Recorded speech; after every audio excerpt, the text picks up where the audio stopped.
You guys want to talk about first, buddy? I don't know. We didn't talk last week about Lanny Poffo dying. Crazy. Oh, you guys never got to that. Did we bring it up, Craig? I don't remember. I don't have a good memory. I have a lot of brain cells that are gone. I watched it. I don't recall. Maybe I don't know if we talked about it like after we hit record or after we stopped recording. I think maybe. Or something like that. No, because I remember saying something specifically about. That's what I thought. Welcome to the we're getting old and senile version of Unscripted. I'm like, I don't remember. Did I brush my teeth this morning? I don't remember.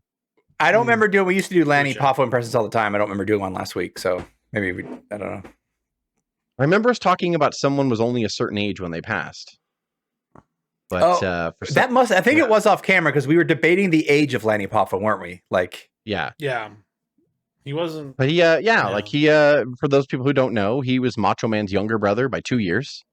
I haven't found out how he died. I didn't read into it or anything like that, but a lot of people are coming forward saying what a great stand-up guy he was, what an honest guy he was, and everything. So that's kind of cool to hear. And everybody knows he loved his brother, Macho Man, very much, and he loved his family. As Macho obviously loved his family too. There's that story that Bischoff tells about how Macho Man, when I think it was like 98, 99, when Lanny needed a job, Macho Man went to Bischoff and said, "Hey, why don't you hire Lanny? I don't care what you use him for, dark matches, whatever, but he needs, some help." And Bischoff's like, "Look, man, like, we're already," I think maybe it was 98 because they had already started Thunder. And then Bischoff was kind of like, "Dude, like, we already got our budget cut in half with the addition of Thunder. So I can't really just justify like hiring, Then that was the line for Bischoff. He's like, "Well, not anymore. Like, I've already hired all." We got to save some pennies, man. We got to cut some costs here. We had a long hike. This is a marathon, Macho Man, not a sprint. I got to pay Ice Train back there in Glacier. So then Macho, I guess, relinquished some of his annual salary so Bischoff can match it with whatever he could afford. And then they hired Lanny. And Lanny literally was on a 2 or 3 year contract and did not wrestle one time and received a paycheck. And that was because Macho Man went to Bischoff and said, "Hey, I'll give up some of my salary if it frees up some room for Lanny." Macho loved his family, loved his brother. There's a lot of love there. Apparently, so much love that they both died of heart failure. That's what it was. It was congestive heart failure, according to the intranet, and he was 68 years old when he passed. February 3rd. It was a pretty good gimmick during the Rock and Wrestling era. Just a little bit after that, like. It kind of didn't make sense. Like, he was a poet and he wore like the professor or the graduating robe, but there was a cool gimmick that he would throw Frisbees out in the crowd. That was before the genius gimmick. Yeah. He would write his poems on the back of the Frisbees and be like, "Tonight at Madison Square Garden, Angela's coming at me." Like, and it would just be a whole thing. And then he would throw the Frisbee out to the crowd after he'd read the poem. But then, his most famous thing was the genius. Like, that was Mr. Perfect second. Like a great manager for those purposes. Famous match with him and Hogan. He beat the world heavyweight champion Hulk Hogan on Saturday Night's Main Event by count out. That was the infamous match where Perfect pulled Hogan on the outside of the ring and Hogan lost by count out, and he stole Hogan's belt. And there's that famous scene where Gene Okerlund's like trying to interview him and he's taking a hammer and smashing the Winged Eagle title. Right. Yeah. So smashing the Winged Eagle. And Perfect got torched after that. He got tossed around on another Saturday night, I think, not too soon. After. So that was like Genius's like shining moment, and Genius always Genius would always say too, or Lanny would always say, like, he did a couple podcasts here and there, and he always said, like, Macho and Hogan always had their on and off thing or whatever, and Macho had issues with Hogan, but he was like, I would always tell Randy, like, "Look, your beef with him, I have no beef with him. Like, he could have told me anything, like, on national television, but he actually told Vince, I think Genius should take me on it and I should lose by count out, and that will get Perfect's heat and all that." So he's like, he always like, he said Hogan, homage. Yeah, he said Hogan always went out of his way to make sure I was on his card and make sure that like I was taken care of. And he was like, so he's like, I will, Macho and him had their thing, and he's like, but I would never participate in it. And if people tried to get me to talk smack about Hogan because I'm Macho's brother, he would always tell him like, "Hey, I got no beef with that guy. Like, he put money in my pocket for me." So that's really cool that Lanny, he was able Lanny to always seemed to talk about everyone else in a very kind of heartwarming. Bam Bam Bigelow, he hated Bam Bam Bigelow. Did he hate Bam Bam? Oh man, like he always just talked about how like what a shitty person he was, and like he did not like Bam Bam at all. It's one bad altercation. Yeah. There was one, I don't know if you guys caught it, where DDP was reminiscing about talking to Lanny when Macho had died. It was on Instagram, and he told like a great story, and it doesn't matter what the story is because it was about Macho, but he said that's such a great story. Oh, it's about the dog. Remember when he said, "Well, if it's good enough for Hercules, it's good enough for me," to be buried by this tree in their big acreage of land. And Lanny did the voice, and DDP asked. He said, "That's such a great story, and you know how much I loved your brother. Can I tell that story at the funeral?" And Lanny thought about it for a second and really said, "You know, you've always been so good to me, and you've always been so good to my brother. You can say what, and you really appreciated him, and you really honored his legend and his status. You can say whatever you want to DDP." And it was so nice because maybe he wanted to tell that story, but he probably knew that it would be a better spotlight if DDP told the story, and said, but he also knew that he would do it justice, and he trusted him, and DDP just said, "Rest in peace, Lanny, because you allowed me to do that, and you were so nice, and you're always so genuine." And that's the kind of stuff I always remember about Lanny Poffo, is the stories people tell about him. He was just such a nice guy for the most part. Like I said, other than Bam Bam, he didn't really have beef with too many people. I didn't even know about the Bam Bam story, but. Yeah, he did some shoot interviews when he wasn't, I think, happy with WWF overall. Or he didn't mind shitting on some people that he didn't like, but he was but yeah, that's right. He was leaping Lenny before. Yeah, he was before on the old Tuesday Night Titan kind of days. He would. Yeah. So he was famous for, they had like that bunkhouse battle royal, and didn't he dress in the suit of armor? Yes. That was, I remember from the magazines, the pictures of the magazines. Like, it was insane because we were like, it was like one of the first WWF magazine I ever bought or read, and I was just like, a bunkhouse battle royal, and he was in a suit of armor. Yeah. And Bam Bam, maybe that's why he hated Bam Bam, because Bam Bam won it, and he had no gimmick. There was no like that's probably why. Do you think everyone, we'll see he him didn't in the even wear hall an outfit? soon? Like Hacksaw had a 2x4 in it. Maybe Hacksaw won it. I can't remember. No, he won the first one. Do you think we'll see Lanny in the hall? Nah, soon, right? doubt. No, the Poffo family are, right? I think, didn't he invite? Well, I know Lanny inducted his brother. I know that. Yeah, Macho's in. But the rest of the Poffos aren't. I thought that was the condition. I don't think the Poffo so. Family Angelo went in with Poffo was in the WCW Hall of Fame, and they did this weird thing for a couple years in WWE where they put like 4 people in at once, and it was like, God, did they call it the alumni section or something like that? Angelo Poffo might have been included in that, but he was never like individually like honored. Like, he's one of the inductees this year. There was one year where they put in like 5 or 6 people, and they called it something. It was something like an alumni. It was like, it was kind of like saying, "Hey, these are Hall of Famers that wouldn't have, just nobody knows would have gotten in, but we're going to put them in on merit." The NFL does that from time to time. They have a different section of the hall for people like that, from like the 20s and the 1800s and stuff. You're like, wow. Yeah. And I think he died like almost 2 weeks ago at this point, so I know we're probably talking about an old topic, but I don't remember talking about it last week, and then it's like, oh, we should probably talk about it now. And speaking of, can we segue to just real quick? Like no one's announced any Hall of Fames for this year, and we're actually 60 days away. There's a lot of rumors that Batista might be the head of the class. What else? I saw some rumored stuff or whatever. Oh God, there was Jim Cornette. People were like advocating for Cornette in the Midnight Express. Yeah, people. And I guess again, you could edit pictures to make it look like whatever you want, but I guess like Austin said, like, I think that Cornette should be in there with the Midnight, and then The Rock responded back and said, I second that, or something like that. So, but I don't know. You can never really believe what you say. People can edit shit and make stuff look the way they want it to. So I don't know if that's true. But who else is not Batista, in there? Fuck, let me see. Steiner's are right. Yes, Steiner's went in last year, I think. What is it? Mm-hmm.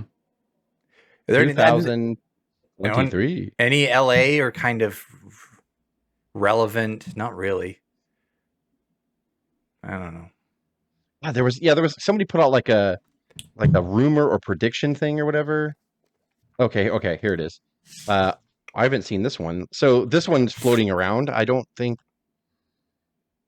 it has Batista, Umaga, which I'm sorry. Yeah. I mean, good. I mean, he was great. I liked Umaga a lot, and he had tons of potential, but he, short flame. Hall of Fame. Michelle McCool, Mickey James, and Sid. Sid's a good one. But I've seen the back graphics get interchanged out with other people. Like Batista's always been on it. I think Batista's going to be. So I think Batista was supposed to be put in. Batista was supposed to be put in during the pandemic, and he asked to get out of it because he wanted to do it live and address his fans and stuff like that. So I think Batista was supposed to be put in like 3 years ago, but backed out because of the pandemic. But yeah, that's. I don't see Angelo in the Hall. I think either, Luger was another rumored one too. Ooh, that's worthy. I mean, you don't want to see him out there on that stage.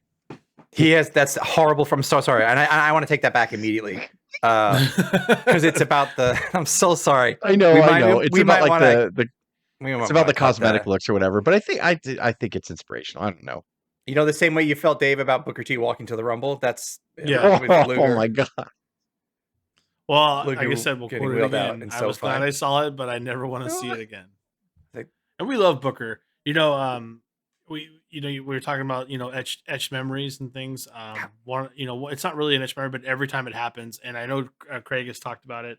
The Booker T entrance music, which was the Harlem Heat, and the fire when it would blow just off the stage. It's one of the most memorable entrances that you'll ever have. Harlem Heat came out to that music in WCW, we were like, "This fucking music's incredible!" Like some of the best. I don't remember when they debuted it. It was '94, I think, when they started using the din din din din, and like, I remember Craig especially would just be like, "God, this fucking music is the best!" Like, he was so excited. Yeah, it was like before. And then we loved it because Booker kept it when he did his singles run. He still came out to it, and we're like, yes.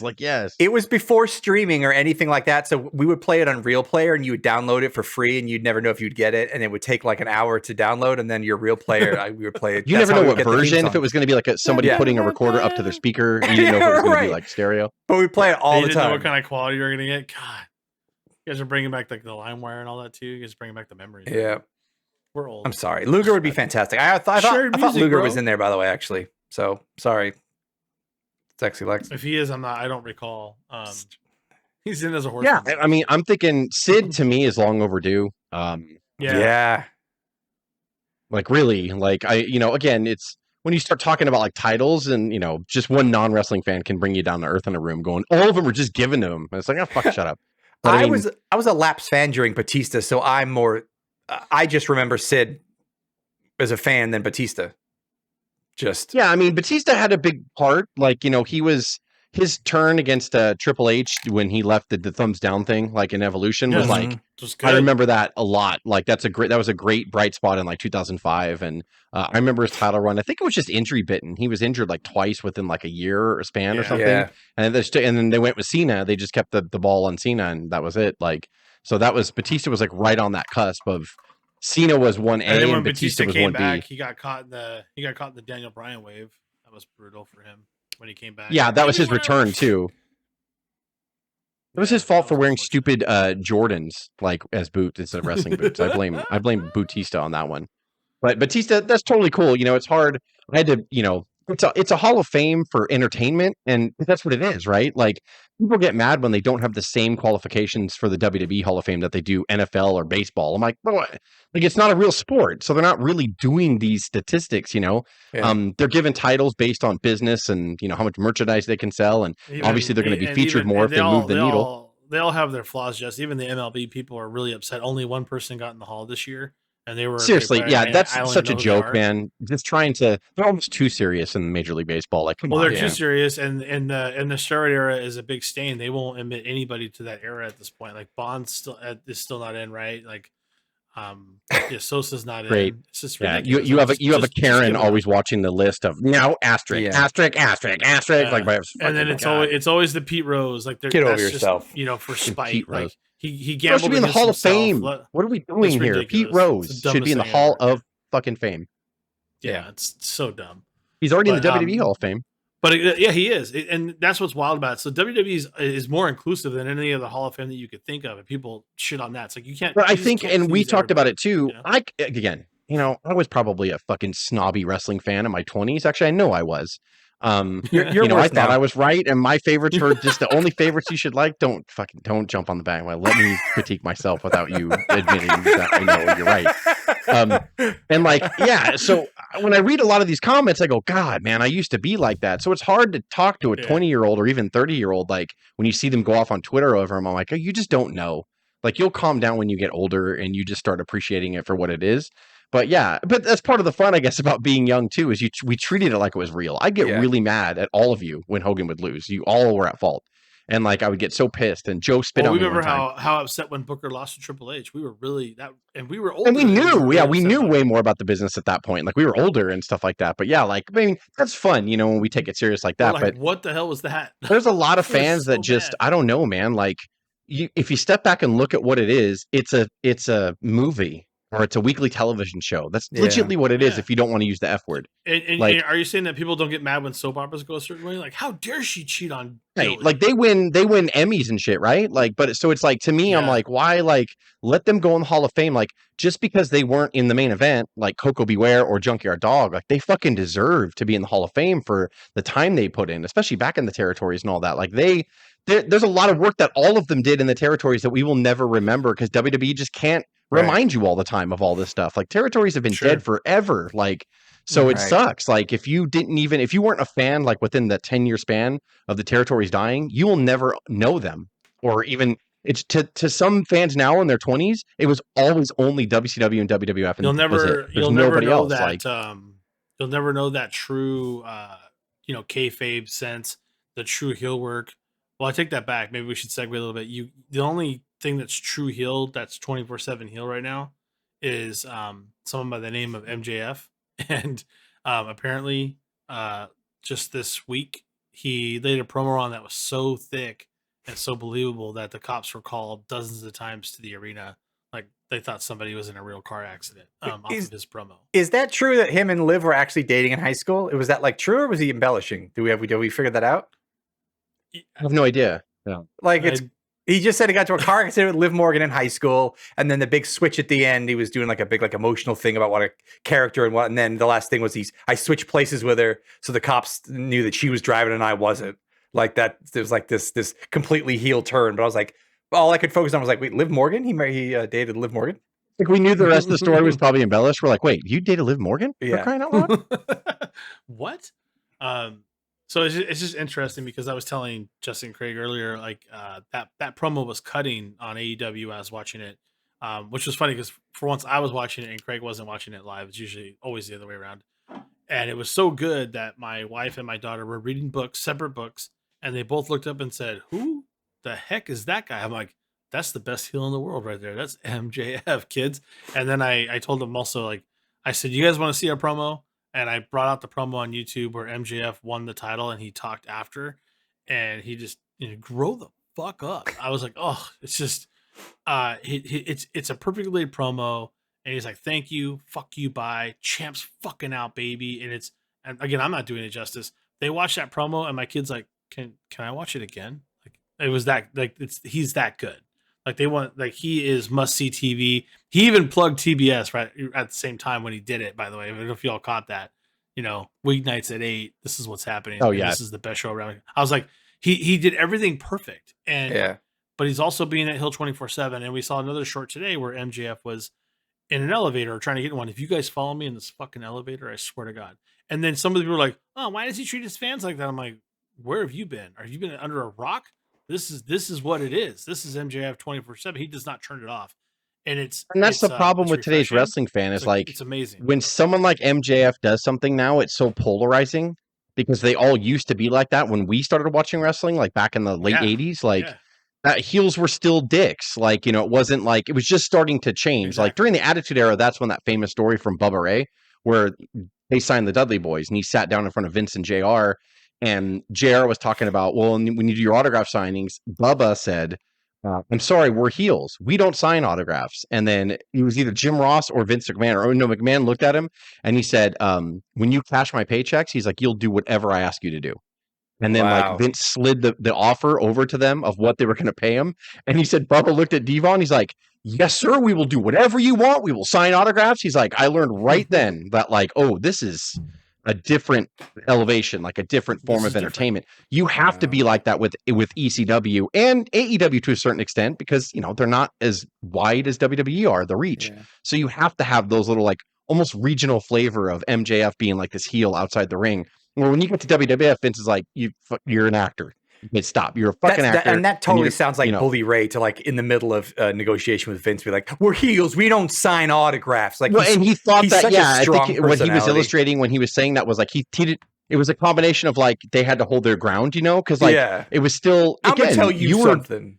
You drank the Paulie Kool-Aid, like in you're full of your own shit. The speech from the Beyond the Mat, whenever he gave that big speech, like you believed his shit, and they helped set up the rings and take the rings down and sell the merchandise and get scammed by Paulie at the same time.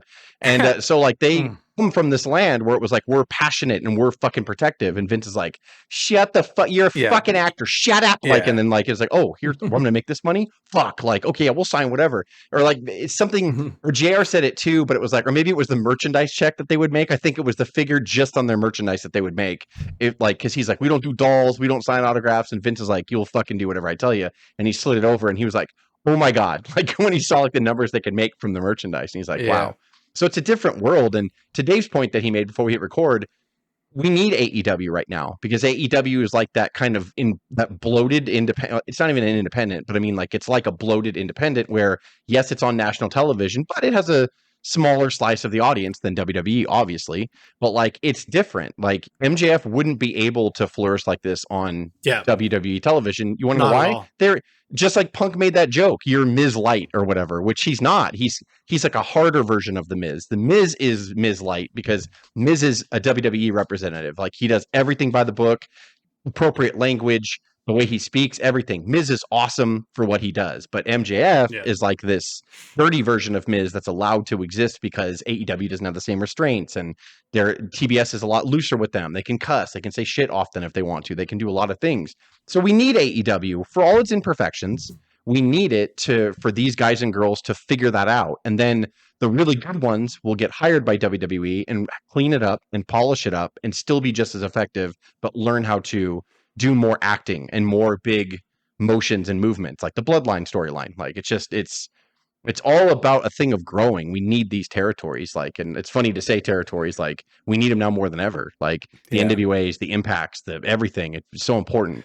Like so important. Like I keep thinking, like I've enjoyed Takeshita, or I hope I said the name right, because the name spells when you look at it Takeshita, but it's never how they say it. So Takeshita. I could be saying it wrong. He came from Japan and they've signed him, and he's put on incredible matches with Daniel Bryan, MJF, I forget who else, for the last month since he's been signed. Like the man has so much potential and he's so naturally gifted. And he had an incredible match with MJF with an incredible ending. He works flawlessly with anybody with the limited English that he has. Like just whatever, like incredible. But if you can't say the guy's name, and he did get over by saying like kiss my ass, but he needs more than that, needs a mouthpiece. Like if he was in the WWF, they would have rectified that situation or tried to at least address that way before, because now it's going to get to the point where the wrestling can't carry you. Like, but I think he's an absolute star and he's young and he's a stud and I love him. But even there's got to be something else besides your in-ring. You have to like build that character. And there will be though. But the good thing is also about AEW is like, the only show in town, WWE, like this sounds silly, but finding the hard camera and learning how to play everything in the hard camera is an art form that you have to be around over and over and over and over again.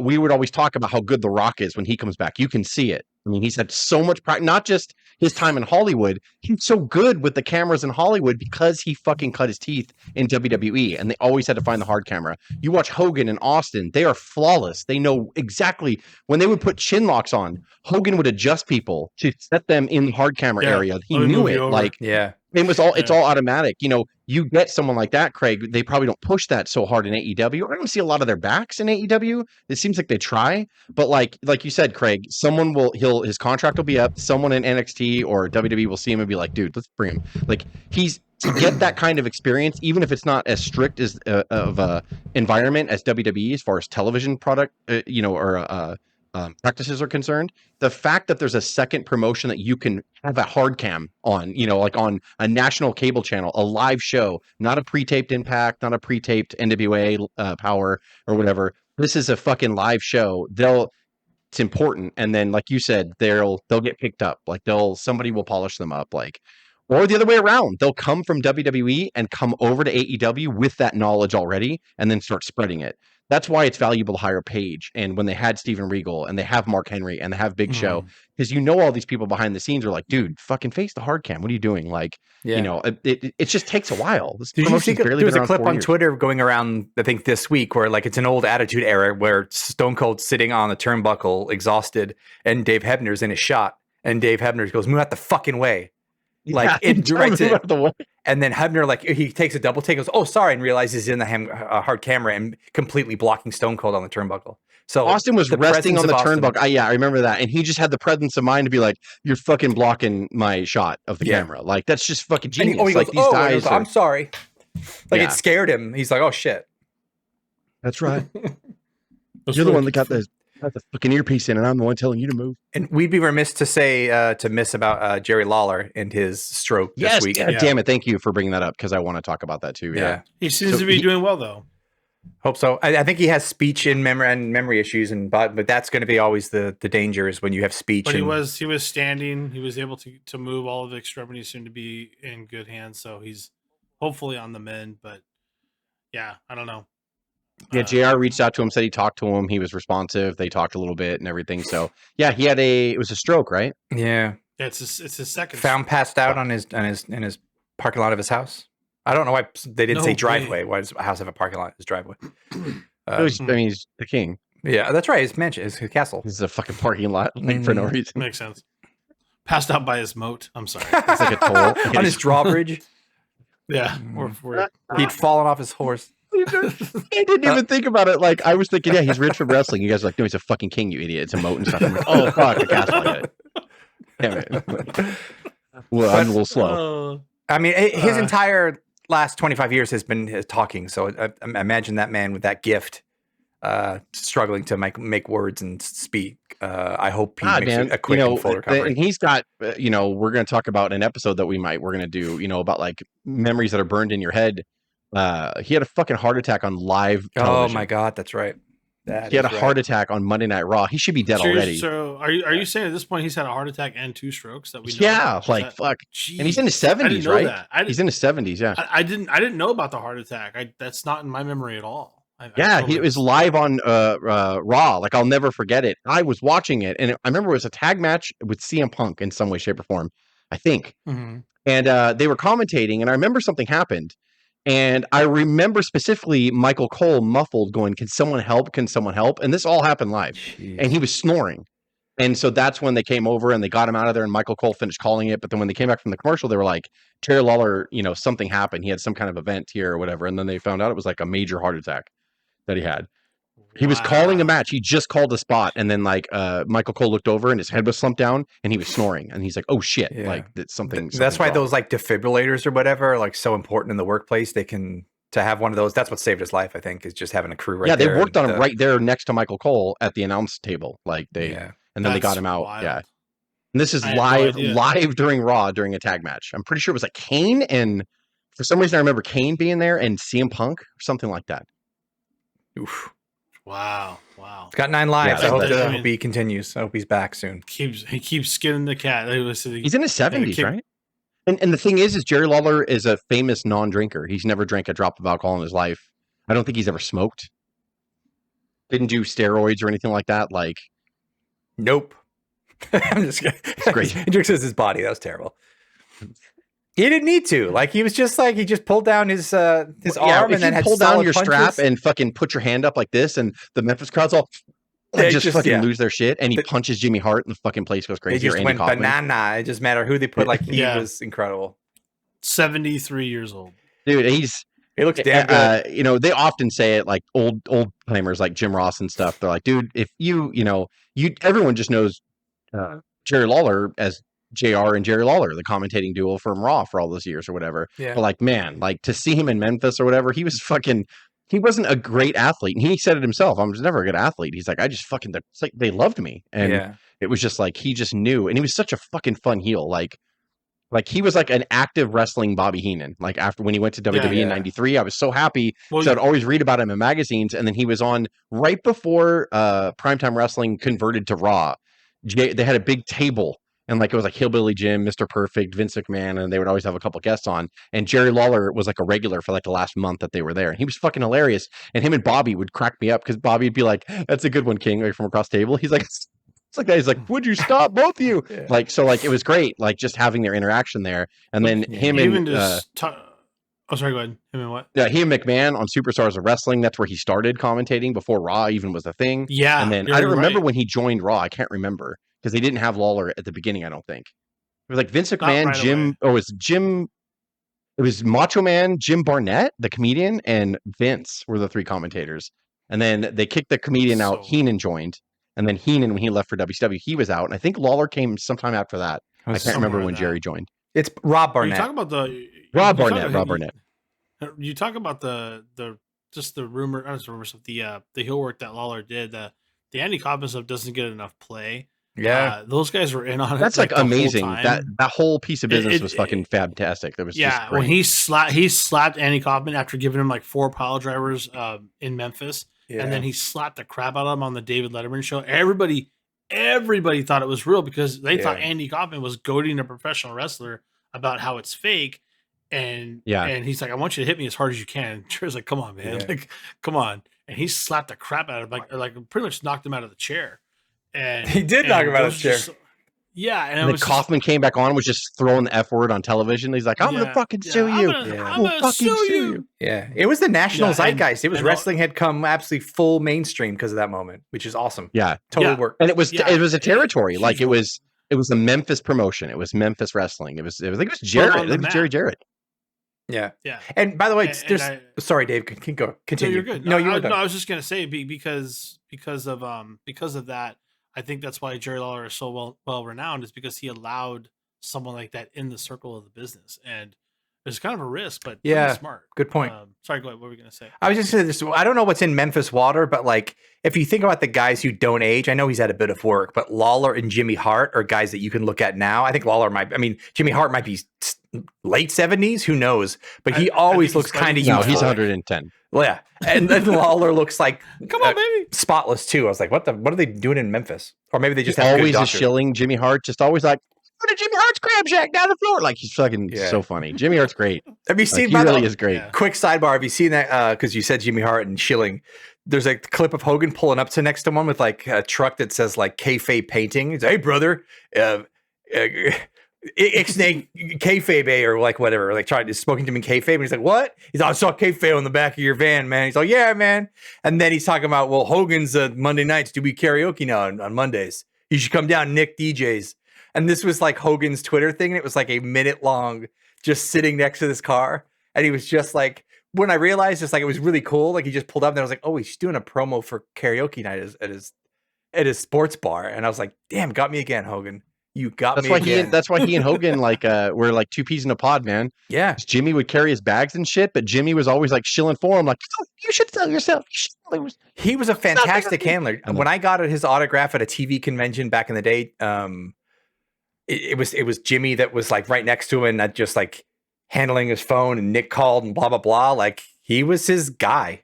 Whatever you need. Yeah, I think it's still to this day, right? Like, jeez. And the connection that Lawler and Hart had, like for years, made that connection because it was Hart stable that always chased Lawler and stuff. Yeah. And Lawler had to defend. Like, God, man, like Jimmy Hart is such. Jeff Jarrett says it all the time on his podcast. He's like, it's so funny how when WWF got to a certain point, everyone's like, oh, it's entertainment. That's what it is. He's like, Memphis wrestling was always fucking entertainment.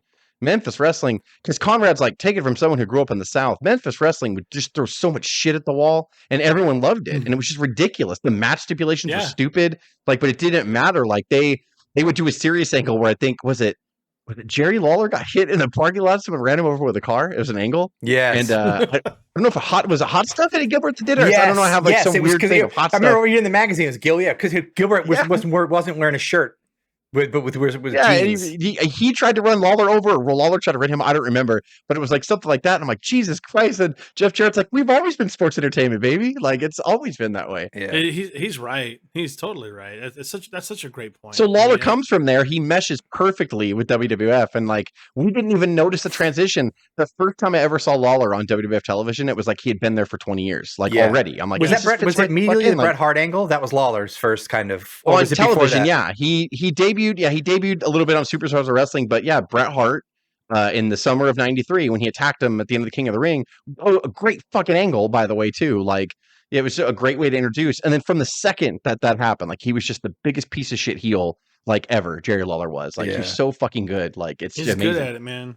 He's good at it. Yeah. Well, I hope he stays on the mend, man. Because the biggest thing that scares me, I hate to be that person, but you have more than one stroke. I feel like they don't stop, so hopefully that doesn't happen. And, it's, like you said, the guy keeps skinning the cat. I don't know how he's doing it, but, hopefully it's crazy. He get that back. And yeah. There was a viral video that went of the fucking Beverly Brothers. Their finishing move was one guy would backdrop the opponent, but they wouldn't rotate for the backdrop. The other guy would grab him in mid-air by his hair and drive him face down. And there was a real stiff one where they fucking planted a prelim right on top of his fucking head. And even Vince was like, oh my God.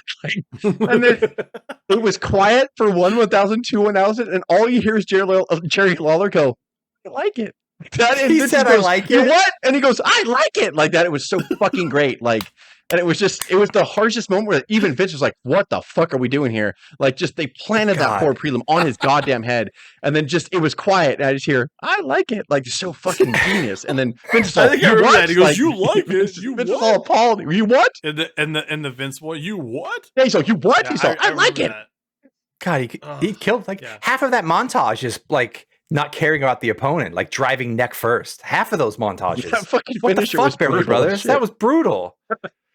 And then I went down a rabbit hole there, and then it was like the Yoko one where he's sitting on the guy's throat, and the guy's like screaming at him to get up or whatever, and I think I heard a rumor that the guy that prelim like was just an arrogant prick in the back.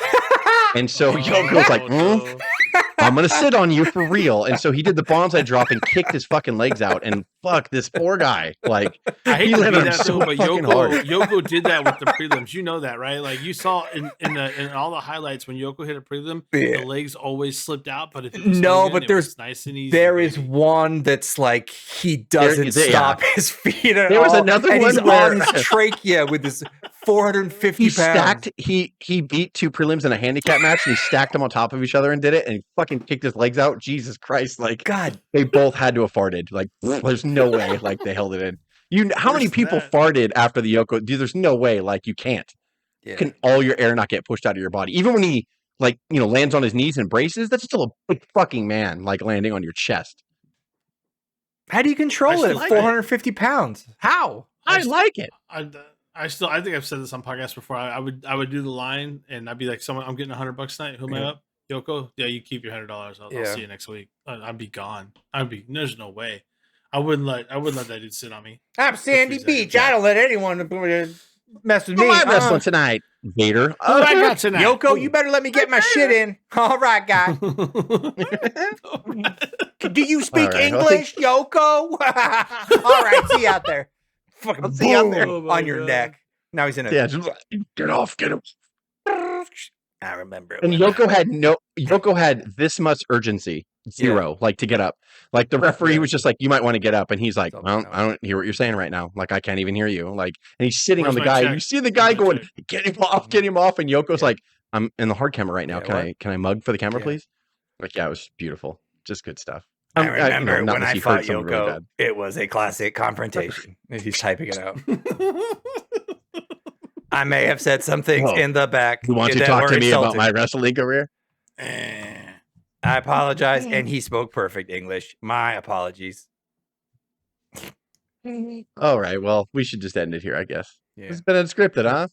My tagline for this is Bonsai. Bonsai.